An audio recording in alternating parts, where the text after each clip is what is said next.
C'est bon. Bonjour et bienvenue sur notre webinaire Sophaxis qui va aborder le sujet de la hausse de la gravité, c'est-à-dire la durée des absences pour raisons de santé des agents de la fonction publique territoriale, en se posant notamment la question de savoir s'il y a une corrélation et un lien entre les absences longues et l'influence de l'âge. Je suis ravi de présenter ce webinaire. Je suis Vincent Lelon, le directeur général de Sophaxis.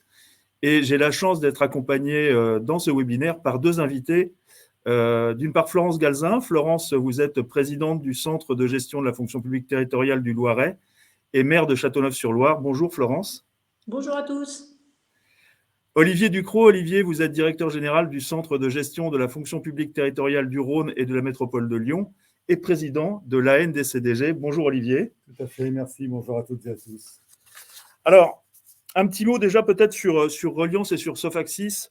Reliance est un acteur mutualiste européen de référence en assurance et management des risques au service des acteurs de la santé et des territoires. Et Sophaxis, c'est une société du groupe Reliance, partenaire des acteurs territoriaux en France depuis 35 ans en termes de protection sociale et de management des risques RH, et qui propose pour ce faire des offres de services sur mesure et innovantes en pilotage des risques, en prévention, ainsi que des produits d'assurance. Dans ce cadre, et depuis plusieurs dizaines d'années, nous analysons les absences pour raisons de santé des agents de la fonction publique territoriale.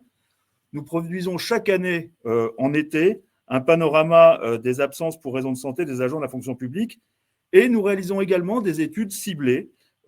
Et c'est à ce titre que nous souhaitons partager avec vous les résultats de notre dernière étude sur l'évolution des durées d'absence, donc la gravité, et le lien éventuel de cela avec l'évolution de l'âge de la population des agents. Outre ces constats, nous souhaitons également partager avec vous les pistes de solutions pour minimiser les impacts de cette évolution des durées d'absence. Alors, pour commencer, ce que je vous propose, c'est qu'on regarde un petit peu ce qu'il en est en termes d'évolution de la gravité des absences et le lien avec l'âge. En premier point, si on regarde la gravité, ce qu'on peut observer, c'est que la gravité des absences, la durée des absences, augmente régulièrement depuis 5 ans, là, tel que ça se mesure. Sur tous les motifs d'absence, l'augmentation constatée est de 37%.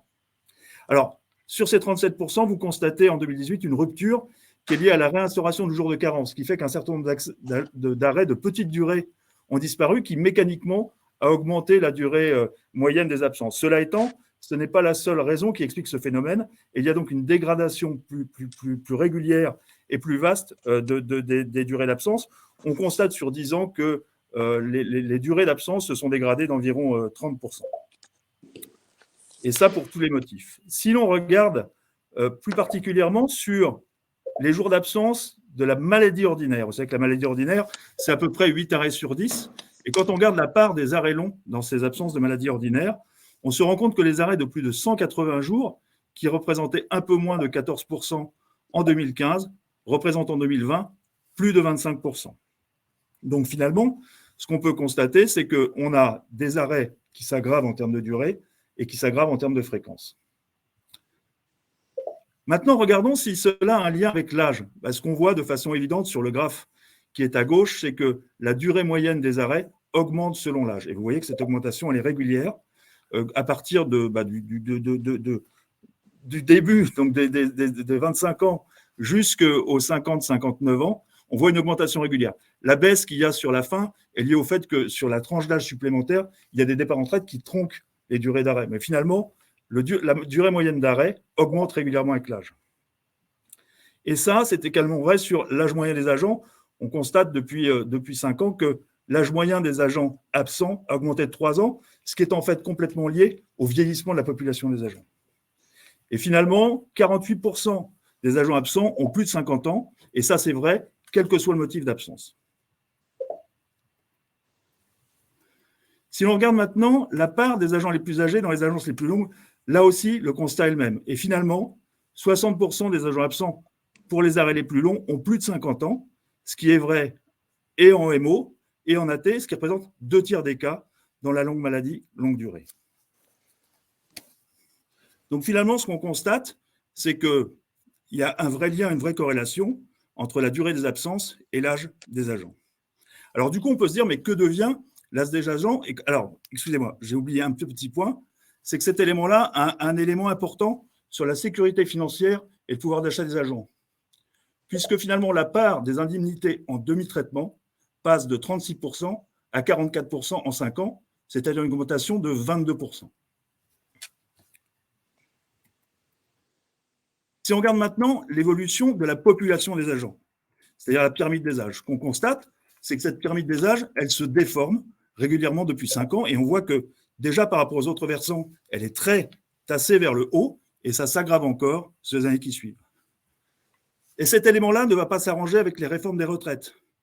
Ce qu'on constate, c'est que les agents de la génération des 49 est parti en moyenne en retraite à 61 ans, les agents de la génération 53 à 62 ans, et on estime que les agents nés en 73 et au-delà partiront en retraite au-delà de 64 ans. Quand on projette ce que ça veut dire sur les 10 années qui viennent, ça veut dire que la part des agents de plus de 60 ans représenteront quasiment 20% des agents en 2030. Donc, on est face à un constat important, des durées moyennes qui s'allongent, des fréquences d'arrêts longs qui s'accroissent, un lien avec la population et l'âge de la population, et une population qui vieillit. Donc, on est sur un vrai constat de dégradation systématique et régulière des arrêts longs à venir, notamment dans les 10 ans qui viennent. À ce titre-là, est-ce que dans vos collectivités, c'est un élément que vous partagez en termes de constat et d'enjeux qu'il y a derrière? Florence, je vous laisse la parole.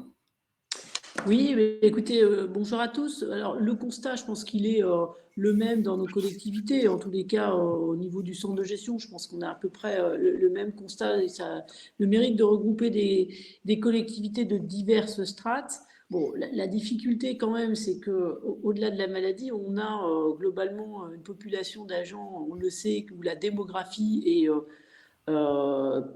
défavorable n'est pas forcément le bon mot, mais on a une population plutôt vieillissante de nos agents.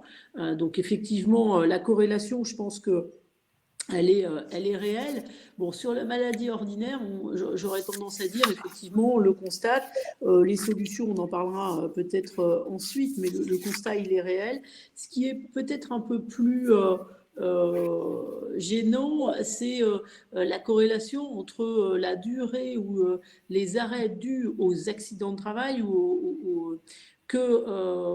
qui là aussi sont corrélés avec l'âge. Et là, ça pose plus de questions parce que je pense qu'on est probablement sur des imputabilités de services liées peut-être à l'usure professionnelle de certains métiers, on le connaît, mais les solutions sont pas simples à trouver. Et pour ce qui nous concerne, il faut qu'on réfléchisse à effectivement peut-être une prise en charge bien plus en amont, mais aujourd'hui, ça reste complexe pour nos collectivités et notamment les collectivités les plus petites peut-être parce que faire de l'anticipation ou de la GPEC sur ce type de problématique, ça reste des domaines sur lesquels nos collectivités moyennes ou petites n'ont pas les moyens d'intervenir.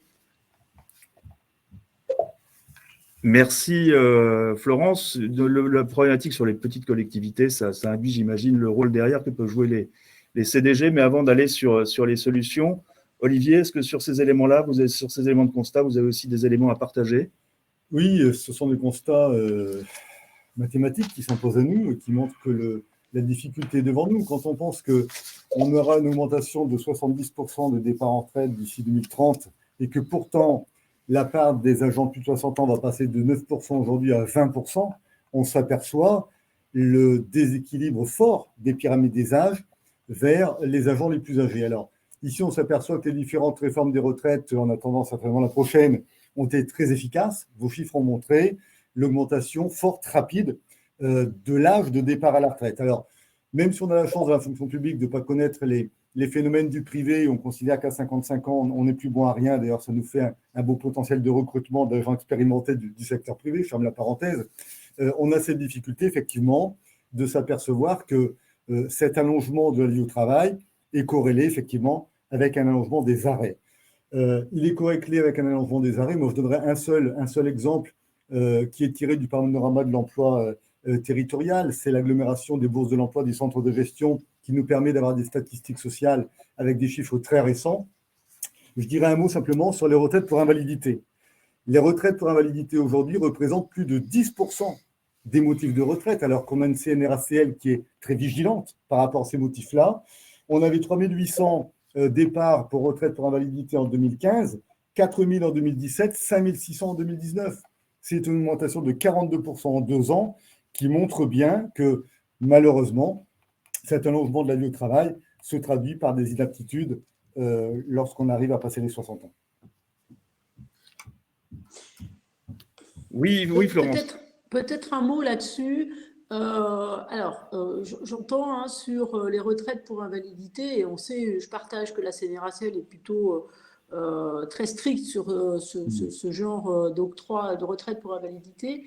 Mais si je prends des cas que je connais, probablement qu'il y a aussi des augmentations, parce que dans les collectivités, quand même, on essaye maintenant de répondre à des difficultés par des reclassements. Nous, on l'a mis en place plusieurs fois et en fait, on s'aperçoit que les reclassements, c'est parfois une solution très temporaire et que le reclassement, parce que la situation est dégradée, en fait, aboutit après à une retraite pour invalidité. Ce phénomène-là, j'ai l'impression qu'on le connaît de plus en plus. On a tenté en fait un reclassement et on s'aperçoit, quelques mois après ou 2-3 années après, que le reclassement n'est pas suffisant et qu'en fait on va à la retraite pour invalidité sur certains cas, mais qui pour nous sont quand même en augmentation. Et ce n'est pas forcément favorable pour la collectivité et pour l'agent d'ailleurs, parce que ça donne parfois un espèce de sentiment d'échec sur le reclassement qui n'est pas forcément, je pense, favorable à l'agent, notamment en plus parce qu'il quitte le monde du travail.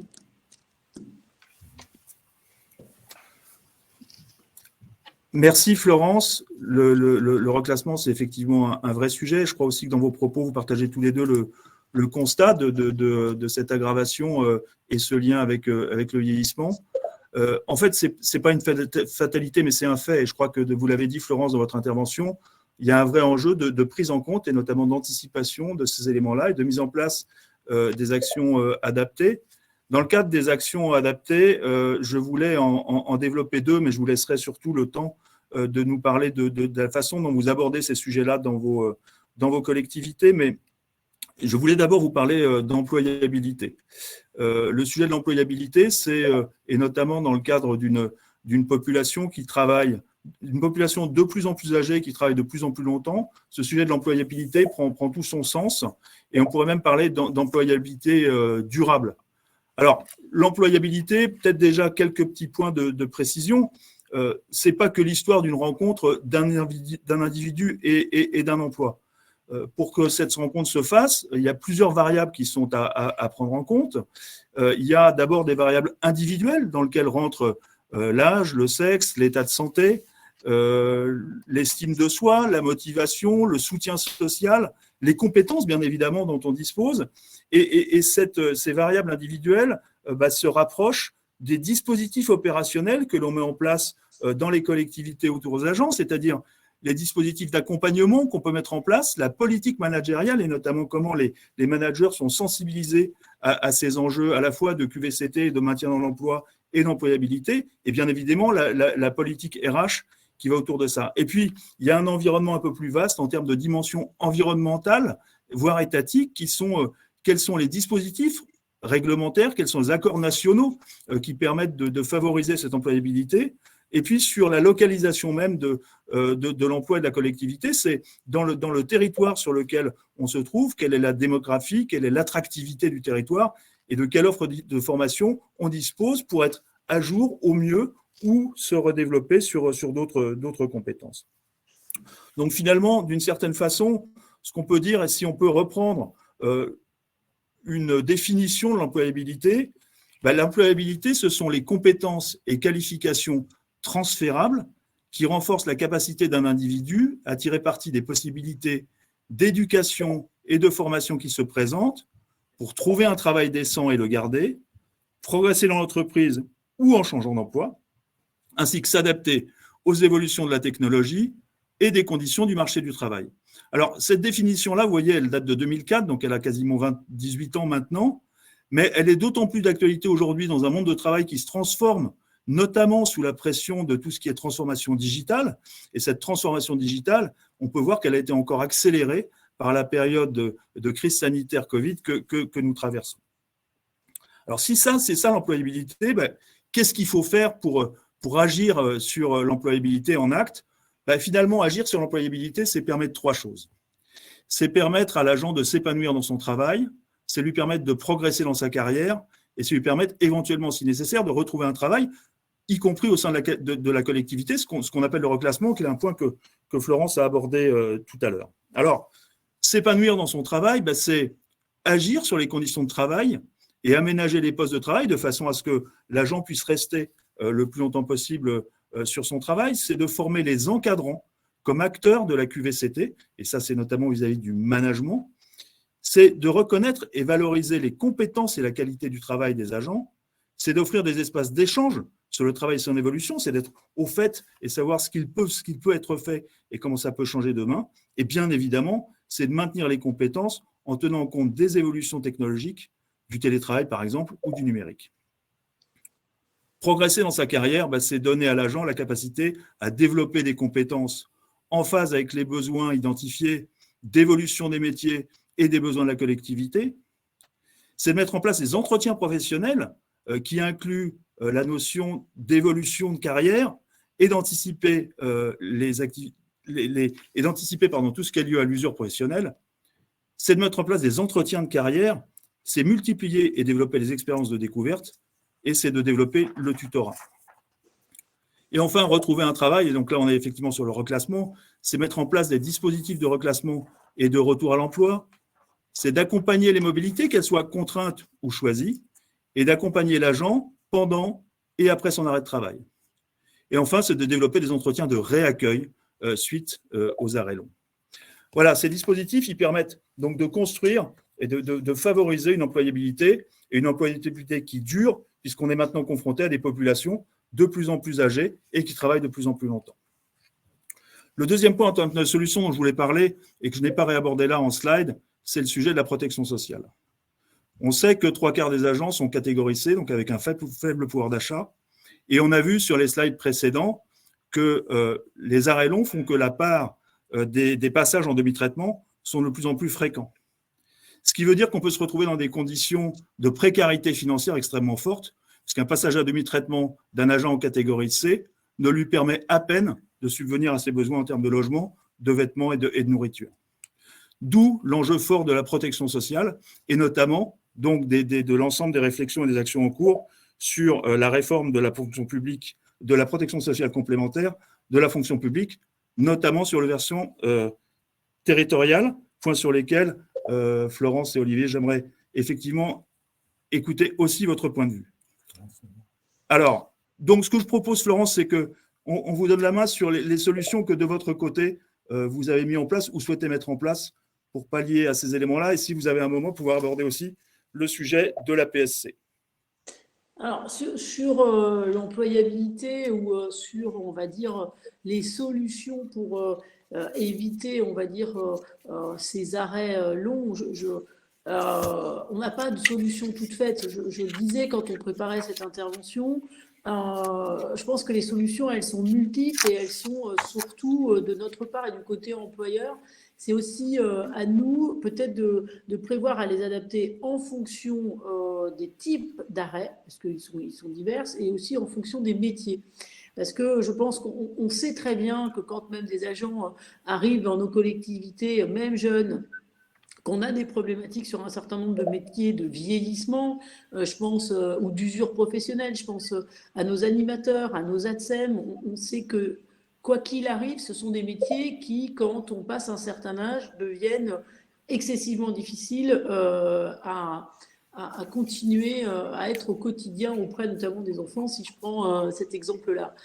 Donc je pense que nous, c'est à anticiper dans nos collectivités, quand on a la taille pour le faire, de effectivement trouver des solutions, soit je veux dire d'emploi à mi-temps sur une certaine activité et sur une autre activité quand on peut se le permettre. Je pense notamment, par exemple, nous, sur des problèmes d'usure, d'ATSEM et autres, on passe d'un métier d'ATSEM à du portage de repas à domicile, par exemple. Enfin, il y a des métiers qui peuvent être complémentaires et qui répondent à ces problèmes d'usure qu'on peut faire en interne. Et je pense qu'il faut qu'on l'anticipe. Et puis, on a parfois aussi des collectivités qui, en termes d'employabilité, en dehors de la formation, où ce sera difficile d'accompagner ou de réorienter l'agent, tout simplement parce que la collectivité, il y a 2 ou 3 agents. Donc, je pense que ça se réfléchit aussi avec les CDG. Alors, voilà, hein, je prends ma casquette CDG, mais peut-être à essayer de trouver des pistes de reclassement qui ne soient pas toujours en interne à la collectivité, mais qui soient sur un périmètre plus large, celui d'une intercommunalité, qui a parfois des métiers différents, celui d'un département, enfin voilà, et au sein des CDG, pour justement offrir un panel de solutions à nos collectivités qui soit le plus large possible et qui répondent le plus aux besoins des agents. Après, je vais être un petit peu difficile, hein, enfin, peut-être lancer un pavé dans la mare, mais sur la PSC, sur les systèmes que l'on met en place pour pallier à des absences, à 95%, c'est très bien pour les agents et ça donne aussi parfois de l'attractivité à nos collectivités et de l'attractivité à la fonction publique territoriale. Parce que, en ce moment, quand même, on a quelques difficultés de recrutement et de rendre attractif la territoriale. Mais il faut quand même être extrêmement prudent sur les arbitrages que peuvent faire les agents à mettre en place des systèmes qui confortent toujours le maintien du salaire, que ça ne devienne pas contre-productif pour la collectivité. Je m'excuse de le dire, mais il faut, je pense, être aussi tout à fait lucide. On a des agents parce qu'on a mis des systèmes de protection en place qui font des arbitrages, et notamment en fin de carrière, hein, je le dis, ce ne sera probablement pas partagé, mais en fin de carrière, qui avec les systèmes de protection complémentaire, de maintien de salaire, nous emmènent 1 an, 2 ans dans de la maladie ordinaire pour finir leur carrière. Donc il faut faire extrêmement attention aux systèmes qui sont indispensables pour maintenir, quand on a véritablement des pathologies, les salaires, mais il ne faut pas que ça devienne quelque chose qui parfois soit contre-productif. Je m'excuse de le dire, mais je pense qu'il faut quand même le dire parce qu'il faut aussi qu'on trouve un équilibre entre les deux. Merci Florence. Olivier? Je ne peux, pour ma part, qu'être d'accord avec la position de Florence. Il y a un équilibre à trouver effectivement entre protection et motivation à venir travailler. C'est la nature humaine, c'est ainsi, et il faut que les systèmes soient équilibrés. En termes d'employabilité, hein, on sait que l'absentéisme, c'est un des critères de risques psychosociaux au travail. Les collectivités ne sont pas égales devant ça. Donc, la première responsabilité de l'employeur, effectivement, c'est d'avoir un employeur qui mette en place un management humain, durable, transparent, responsable. Et on s'aperçoit qu'il y a une vraie hétérogénéité dans les collectivités et que ça rejaillit sur l'absentéisme, quels que soient les âges des agents. Je ferme la parenthèse.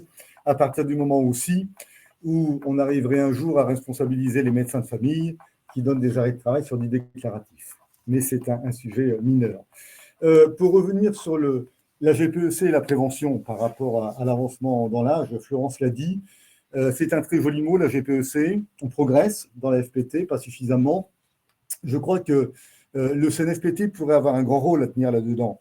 Le gouvernement a confié au CNFPT aujourd'hui des missions importantes sur l'apprentissage, c'est très bien. Je crois qu'on pourrait faire de même en ce qui concerne les reclassements, parce que la vraie GPEC, c'est quand on pourra recruter à 20 ans ou 25 ans une ATSEM, une auxiliaire de puriculture, un agent de voirie, et lui dire que dans 10, 12, 14 ans, il ira se former au CNFPT sur une formation qualifiante, un peu lourde, pour complètement changer de métier à 40, à 45 ans, pour faire un métier de reclassement durable et non pas de reclassement sur une voie qui fait que finalement, ça ne se finit pas forcément bien.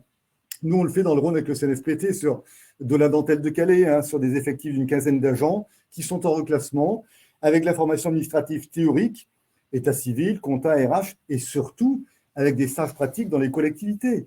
90% de ces agents trouvent un poste, et bien souvent à l'extérieur de leur collectivité. Il faut aussi qu'on ait un discours adulte et ne pas penser que dans une commune rurale qui a 10 postes, on va pouvoir reclasser 2 ou 3 agents en interne.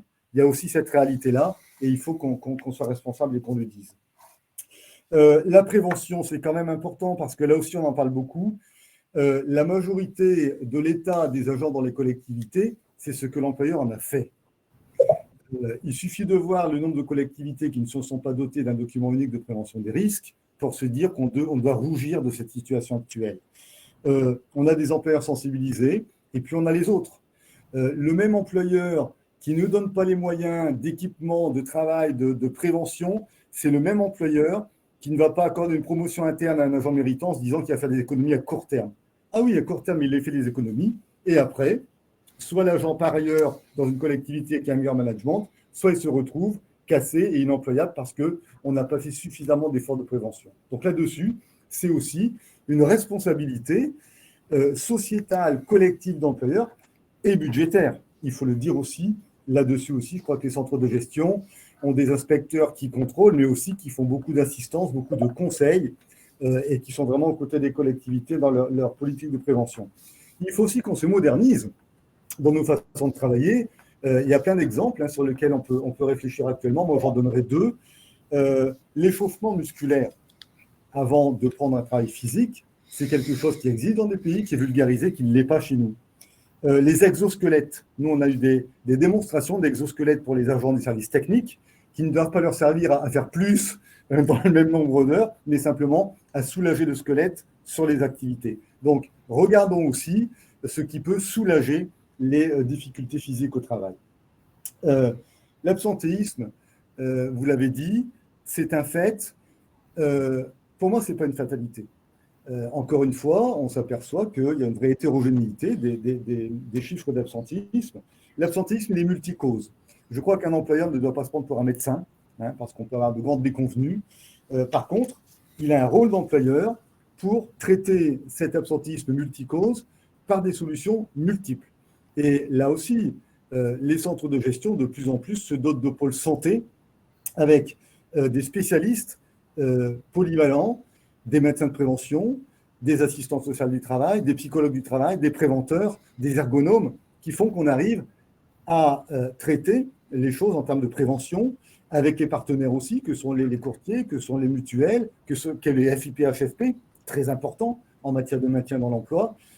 Et on s'aperçoit que lorsqu'on traite avec ces différents spécialistes les causes de l'absentéisme, en évitant les ayatollahs, des RPS qui sont un phénomène repoussoir sur certains employeurs, il faut le dire aussi, on arrive à des résultats qui sont importants individuellement, parce que plus on arrive à faire revenir tôt au travail la personne absente, plus on a de chances qu'elle revienne. Oui. C'est un phénomène humain important et c'est un phénomène budgétaire important, parce que je rappelle quand même que le premier facteur défavorable de dépenses de gestion des ressources humaines, c'est lié à l'absentéisme. Donc là, je crois qu'on n'en fera jamais trop dans la prévention, dans la protection. La PSC, c'est un sujet d'actualité. Moi, j'en suis très heureux qu'on commence un petit peu à rattraper notre retard sur le secteur privé, puisqu'on nous compare souvent au secteur privé.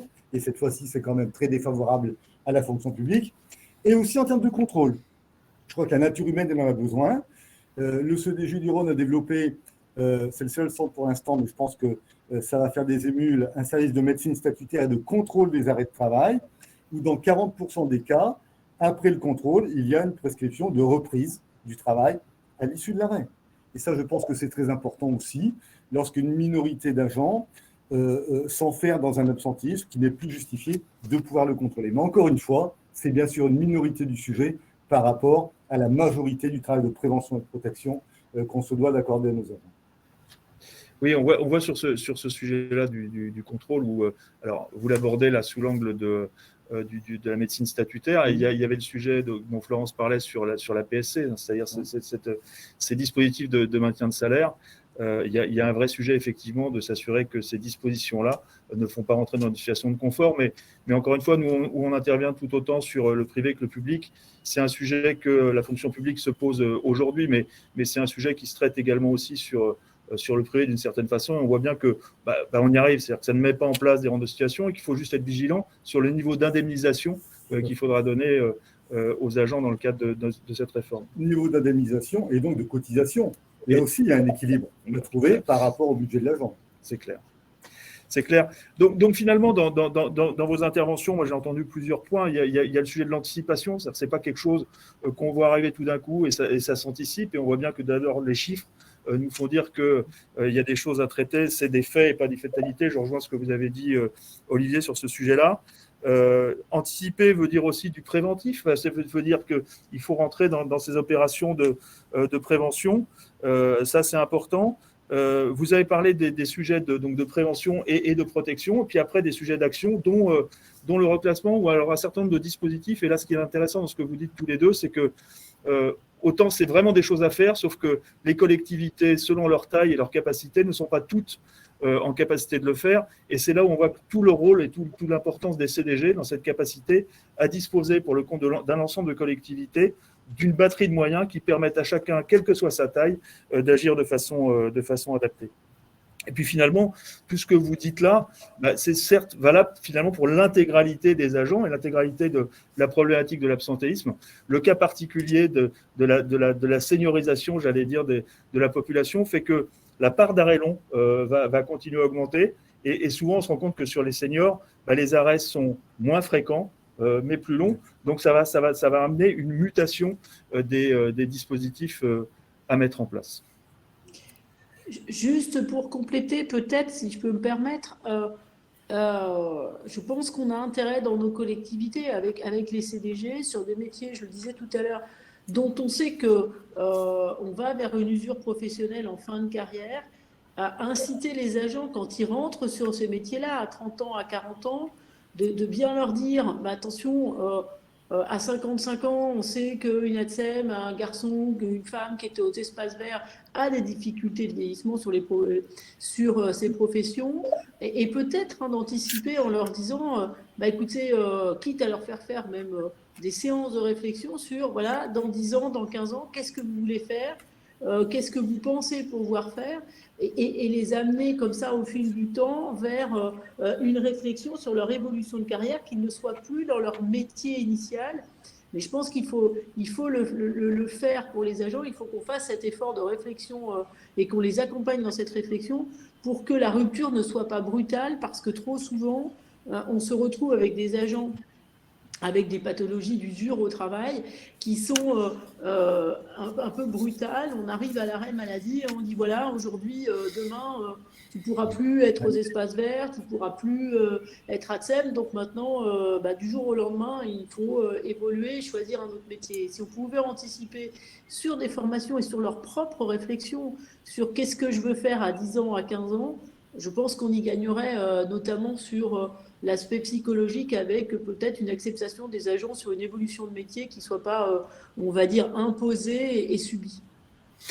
Oui, et puis tout autant une anticipation aussi dans les actions de préparation et de préparation du mouvement. Mais je crois que les mots-clés qu'on va ressortir, c'est bien anticipation, c'est acceptation, et puis construire ces carrières longues. C'est-à-dire que des agents de plus en plus âgés qui vont travailler de plus en plus longtemps, ça veut dire qu'on ne fait pas qu'un seul poste dans sa carrière, et que ça se prévoit dès le début.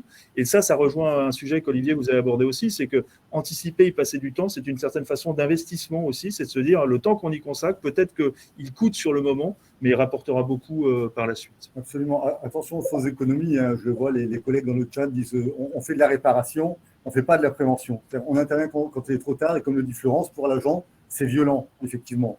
Donc, on en est de plus convaincu. Fiche, quoi. Maintenant, il n'y a plus qu'à y aller. Et moi, je rapproche ça d'un rapport qui va sortir dans 2 ou 3 jours sur l'attractivité de la fonction publique, qui a été commandé par le ministère. On a tous des problèmes d'attractivité. On cherche tous où aller chercher des agents qui pourraient tenir nos postes demain. Et peut-être qu'on les a chez nous. Peut-être qu'on les a chez nous, parce que si on anticipe sur les besoins qu'on a, par exemple sur la catégorie C, qui représente quand même 3/4 des effectifs des collectivités locales, et qu'on anticipe la formation d'un agent qui tient un poste de catégorie C demain et qui peut en tenir un autre dans 5 ans, on aura trouvé quelque part les compétences qu'on a du mal à trouver à l'extérieur, alors que parfois elles sont à l'intérieur. Absolument. Très bien, merci. Merci beaucoup, Florent. Je vois que dans le timing, vous devez nous laisser. Merci beaucoup pour votre intervention et vos témoignages. Bonne fin de journée à tous. Merci, Florent. Je propose que je vois que Philippe Charton nous a rejoint. Philippe, est-ce que il y a un certain nombre de questions qu'on pourrait aborder maintenant? Et le temps, avant que tu les cites, juste de rappel, parce que j'ai vu passer aussi dans le chat le fait que les slides du début étaient passés un peu vite. Je m'en excuse. En revanche, je vous indique que vous allez pouvoir retrouver l'ensemble de ces slides et la présentation plus détaillée dans notre publication qui s'appelle Regard Sûr. Je vais d'ailleurs afficher tout de suite, comme ça vous l'aurez, le QR code qui vous permet éventuellement de récupérer cette publication. Et si ce n'est pas le cas, vous la trouverez sur notre site Sofaxis sans difficulté. Philippe, est-ce qu'il y a des questions ? Oui, de nombreuses questions. Donc déjà, merci aux plus de 160 participants de cette session qui ont été très actifs, comme vous le voyez, au niveau du chat, mais aussi au niveau du module des questions posées. Donc, on peut résumer les questions sous trois grands thèmes. Le premier thème, c'est sur le fait que le phénomène d'augmentation de la gravité, est-ce qu'il y a l'influence de la taille de la collectivité, de certains métiers? On retrouve beaucoup ces questions autour de typologie de collectivité et typologie de métier. Le second sujet que j'ai essayé de résumer, mais il est vaste, hein, c'est sur le comment. Globalement, sur le comment passer à l'action, compte tenu de toutes les difficultés en termes de… là aussi, on retrouve la notion de taille de collectivité. Pour une petite collectivité, parler de GPEX, ça veut dire quoi? Et notamment dans l'identification, comment on fait pour entre guillemets, tracer un agent dans le temps. Et troisième volet de questions, et c'est ce que vous citiez à l'instant, Olivier, c'est le lien entre attractivité, employabilité et puis des leviers comme la PSC. Alors, ce que je propose, c'est que je donne quelques éléments de réponse à la première question, à quel sujet y a-t-il l'augmentation de la gravité est-il corrélée à des effets de taille et de métiers assurés? Alors, il y a plein de réponses à donner là-dessus. D'abord, un premier point de constat, c'est que l'augmentation de la gravité, elle est valable partout, mais peut-être avec des intensités différentes et des raisons différentes. Selon la taille de la collectivité, ce qu'on a constaté, c'est que sur une petite collectivité, la fréquence est moindre et la durée plus longue. C'est-à-dire que les agents s'arrêtent moins souvent, mais plus longtemps. L'explication souvent donnée, c'est que quand vous êtes dans une petite collectivité, votre poste, il est souvent unique en termes de compétences tenues et vous allez la tenir plus longtemps et reporter votre arrêt, ce qui fait que malheureusement, ça se paye derrière et que l'arrêt, il dure plus longtemps. À l'inverse, dans des collectivités plus vastes, là, on est sur des capacités de remplacement qui sont plus fortes et d'absorption, j'allais dire, de cette absence, ce qui fait que là, on a des absences souvent plus fréquentes, en revanche, de durée plus courte.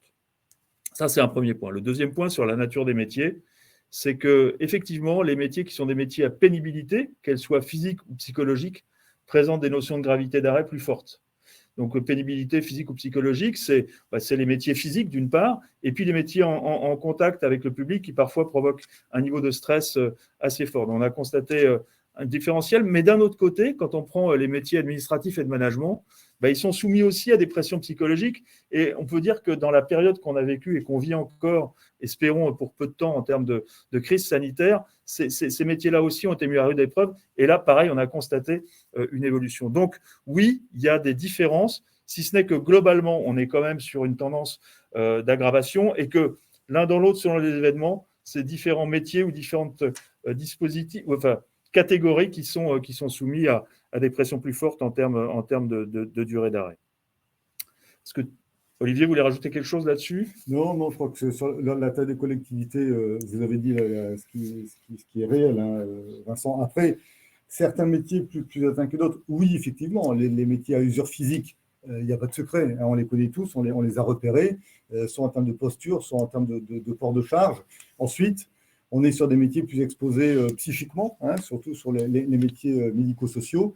Et puis on s'aperçoit que plus on est haut dans la pyramide de Maslow, dans la reconnaissance et l'aboutissement social d'un métier, moins on a aussi d'absentéisme parce qu'il y a une satisfaction, une reconnaissance du métier. Donc, travaillons aussi sur les outils de reconnaissance sur l'ensemble des métiers de la pyramide des postes d'une mairie. C'est important, puisque chaque métier est un élément d'une chaîne complète. La deuxième salve de questions, Philippe, c'était comment passer à l'acte, je crois. Olivier, est-ce que sur ces éléments-là, vous souhaitez intervenir? Oui, alors, moi, je voudrais aussi un petit peu tuer le fantasme. Ah oui, mais les gros, ils peuvent tout faire, et puis les petites collectivités, on ne peut rien faire.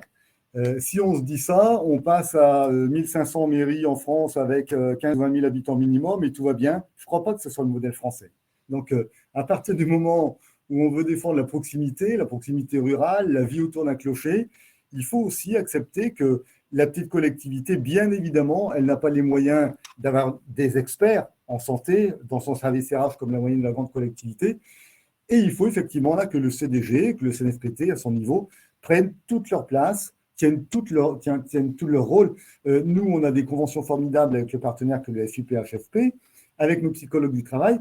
On va faire du maintien dans l'emploi sur le poste dans les collectivités, avec l'agent, avec l'employeur, dans la plus petite mairie, avec encore une fois un discours de vérité, où il faut effectivement passer par une période de deuil, hein, d'un métier qu'on a tenu, qu'on a apprécié, et ensuite, il faut avoir un discours de vérité. Est-ce que je peux avoir un reclassement durable au sein de ma collectivité? Et si ça n'est pas au sein de la collectivité, le faire assumer à l'employeur et à l'employé et l'accompagner dans la mobilité externe. Ça semble simple à dire, mais encore une fois, sur l'attractivité, dans les grandes aires urbaines, bien sûr, on a beaucoup de postes, mais on a aussi beaucoup de postulants sur les postes. Dans les aires rurales, on n'a pas de postulants sur les postes. Et si on est capable de travailler intelligemment, psychiquement et en termes de formation qualifiante sur le reclassement à l'extérieur de la collectivité, les centres de gestion, ils ont un rôle essentiel pour pallier au manque bien naturel d'expertise dans les petites collectivités. Là-dessus, on arrive à mêler les territoires et je crois que c'est aussi la richesse des petites collectivités qui sont appuyées par des centres départementaux ou interdépartementaux sur la mutualisation des missions pour pouvoir passer à l'action. Donc, il y a ces phénomènes de formation-reclassement, comme j'en parlais, il y a ces interventions de maintien dans l'emploi, et puis, il y a les services dans l'emploi qui peuvent faire des bilans de compétences, des bilans mi-carrière pour travailler avec les agents sur leur employabilité, leur mobilité. Bien évidemment, parallèlement, on doit réussir à faire prendre conscience aux employeurs, et notamment aux plus petits d'entre eux, on a du chemin par rapport aux maires des petites communes, que leur dernière marge de manœuvre, elle est plus financière, on connaît les réalités budgétaires des collectivités locales, elle est dans l'efficacité de leurs ressources humaines qui représentent plus de 50% de leurs dépenses de fonctionnement. Donc vraiment, le rôle employeur du maire, il faut qu'on fasse énormément de pédagogie auprès des maires. On a beaucoup de renouvellement dans les maires, on a des nouveaux maires. Il faut qu'ils s'en saisissent complètement pour que, encore une fois, ils soient conscients que, comme on le disait tout à l'heure, une dépense de prévention, une dépense de protection, c'est un investissement moyen et long terme pour soit garder son agent en bonne santé, soit préparer son évolution dans la vie professionnelle future. Merci Olivier. Philippe, est-ce que tu peux rappeler la dernière thématique des questions? Je vois qu'il nous reste 1 minute, on pourra peut-être éventuellement adresser rapidement. Ce qui questionnait la salle, c'était le lien entre employabilité, attractivité et la notion de PSC comme levier intermédiaire. D'accord. Olivier? Un exemple, hein, pour illustrer un petit peu ce qu'on dit, parce qu'on parle un peu globalement. Moi, je connais très bien un professeur de musique qui ont des diplômes musicaux, qui ont de l'ego, hein, ce sont des artistes, qui a eu un cancer de la thyroïde, qui n'a plus pu exercer son métier, et elle a été reclassée sur un emploi de TOS dans un collège. On va se dire, mon Dieu, quel déclassement pour un professeur de musique. Et je peux vous assurer que c'est quelqu'un qui travaille dans un milieu où il y a un moins d'ego, qui a découvert la confraternité d'une équipe dans un collège. Et au collège, on est très content d'avoir un TOS qui, 2 ou 3 fois par an, dans les écoles, dans le collège, dans les classes, donne des cours de sensibilisation à la musique. Donc, vous voyez qu'il y a aussi des très belles réussites quand on arrive effectivement psychologiquement à faire passer l'agent dans ce type d'état d'esprit. Après, attractivité, employabilité, je crois qu'on l'a dit, hein, que les employeurs deviennent meilleurs, plus attractifs et travaillent sur les compétences internes qui sont parfois cachées. Donc ça, c'est forcément un lien évident. Sur la PSC, moi, je n'en rajouterai pas hein, par rapport à ce qu'a dit Florence. C'est indispensable que désormais, on rattrape notre retard. C'est indispensable qu'on force, parce qu'on parle d'obligation sur la prévoyance, hein, les agents se protéger d'eux-mêmes, hein, parce que quand on est jeune, on est invincible, et puis malheureusement, le problème peut arriver très vite, avec là aussi un équilibre, comme le disait Florence, entre protection et motivation au travail, pour que nous ne tombions pas sur des systèmes qui fassent douter l'employeur du bien fondé du système. Hein, je parlais tout à l'heure des ayatollahs de la prévention, des RPS. Là aussi, si on veut convaincre l'employeur, il ne faut pas penser que tout est RPS, que le travail est un drame, parce que le travail, c'est d'abord un outil de liberté sociale. Donc, il faut positiver un discours sans se cacher derrière les difficultés qui sont quotidiennes. Merci Olivier. Alors sur la protection sociale complémentaire, parce que j'ai vu qu'effectivement, quand on utilise des acronymes, il y a parfois, tout le monde n'est pas au fait, donc, mais j'ai vu que nous avons déjà répondu. Donc sur ces sujets-là, il y a quand même effectivement aussi un vrai lien avec l'attractivité. C'est-à-dire qu'aujourd'hui, il y a quand même une hétérogénéité de protection entre un agent du public et un agent du privé, entre différents agents du public aussi, hein, puisque on peut avoir selon ces collectivités un contrat de protection, un contrat de prévoyance ou pas, un contrat de santé ou pas. Donc, et des fonctions publiques. Et au sein des fonctions publiques. Donc ça va amener quand même des notions d'équité et du coup des notions d'attractivité ou en tout cas pas de repoussoir. Et ça, c'est déjà la moindre des choses. Et puis, enfin, encore une fois, rappelons-nous que, et notamment sur la fonction publique territoriale, hein, le niveau de vie et de rémunération des agents et de pouvoir d'achat est assez faible et que ces enjeux de protection sont extrêmement forts. En termes de pouvoir d'achat, c'est plutôt la santé et en termes de protection, c'est plutôt la prévoyance, avec effectivement cette limite de ne pas générer des comportements inadaptés. Voilà ce qu'on pouvait dire. Je vois qu'on est au bout du temps imparti. Il me reste à vous remercier pour votre écoute, pour votre participation. On avait le chat sous les yeux et on peut dire que ça a été très, très, très, très fourni. Donc, merci à vous pour votre participation. Encore une fois, vous pouvez retrouver la publication dont on a fait un webinaire aujourd'hui. Un lien a été mis dans le fil d'actualité. Vous pourrez le trouver sur notre site et je vous engage à aller sur notre site. Un grand merci pour vos merci que je vois passer en grand nombre. Et je vous souhaite à tous une très très bonne après-midi et je vous dis à bientôt. Merci beaucoup. Merci Olivier et merci Florence.